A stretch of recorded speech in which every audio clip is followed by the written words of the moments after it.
Hey guys, welcome back to the channel. Today I want to discuss one of the most relevant topics to artists and creatives, and that is the idea of imposter syndrome. If you don't know what imposter syndrome is, I'll define it as not feeling worthy enough to do what you do. And there's a lot of self-esteem issues that arise from it, and today I want to tackle this from the viewpoint of a composer. And if you don't know who I am, I'm Carlos, a composer from the Chicago area. I create insightful videos on composing and productivity. If you enjoyed this video and get some value from it, go ahead and subscribe down below to support. So in a recent video, I interviewed Alicia Ann, a fellow musician and entrepreneur on YouTube. We talked about this idea of imposter syndrome, and here's what she had to say. As far as I can see, I'm going to struggle with it forever. Right. And I think a lot of people do for as long as we live. Right.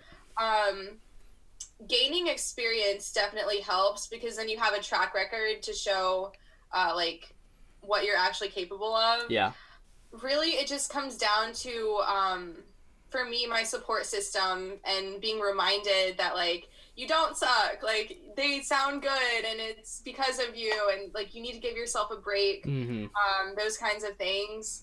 And understanding that like as artists, what makes us an artist is the fact that we are never satisfied and things are never good enough for us. And that's what keeps us going and keeps the fire running in us. And so just shifting the perspective to no longer be like, oh, I'm not good enough, or like, oh, I think like I'm trying to come across as if I'm great, but I'm really not.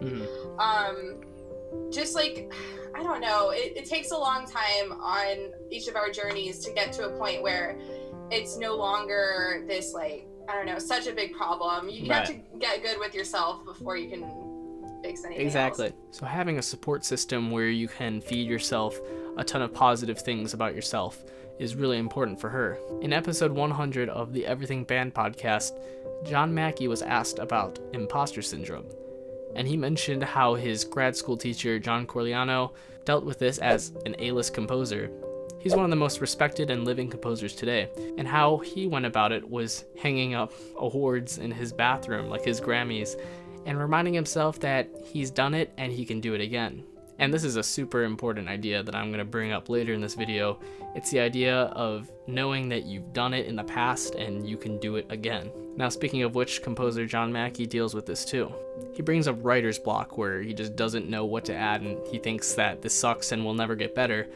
But he's also remembered in the past there have been many times where he's gotten unstuck, and this time he can do it again. For me, like the way I eventually got over writer's block stuff is I figured out to stop letting myself just be freaked out about being stuck and know that I've gotten unstuck so many times now, I will eventually figure it out if I have enough time.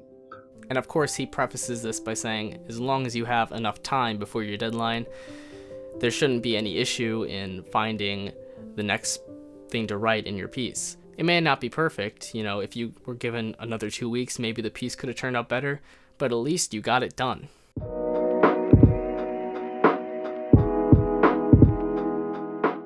In a self-development podcast I recently discovered, there were some really useful insights that I found about imposter syndrome and how to go about it. And I heard a quote. I have a quote, actually, it's up in my office. It says, you can be the ripest, juiciest peach in the world. Somebody does not like peaches. And I use that as a reminder, like you will never please everybody. It's absolutely impossible. So why don't you try to find the people that really do want to hear from you and just focus on them? One of the most sobering ideas that I learned was that you can't please everyone.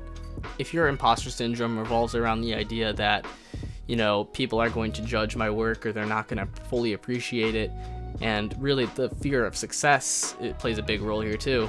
The feeling that once you reach a certain level, people are going to have certain expectations set for you. And if you fear of getting to that level where, people are setting those expectations and judging you, then you have to remember you cannot please everyone. As long as you're doing what you love, then it doesn't matter what other people think. If you think there are a million other people that can do your job better than you, then you have to remember that you are unique and no one is like you and no one thinks like you and can operate the same way that you do.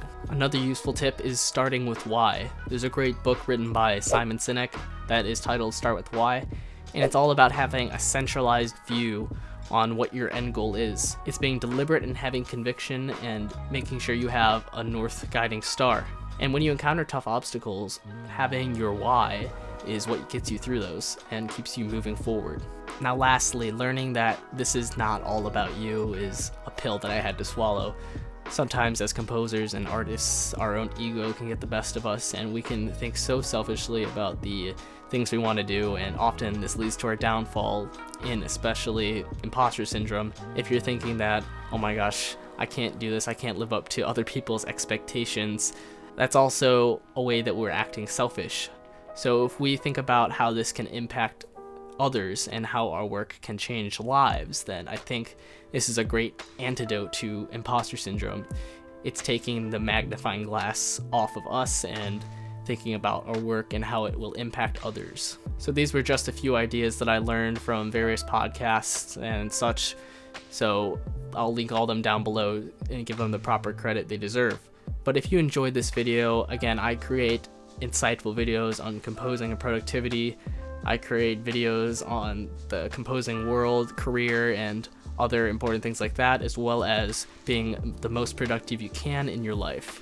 So if you want to support my endeavors and help this channel grow, please subscribe and share this video with another musician friend. But anyways guys, thanks for watching and keep writing.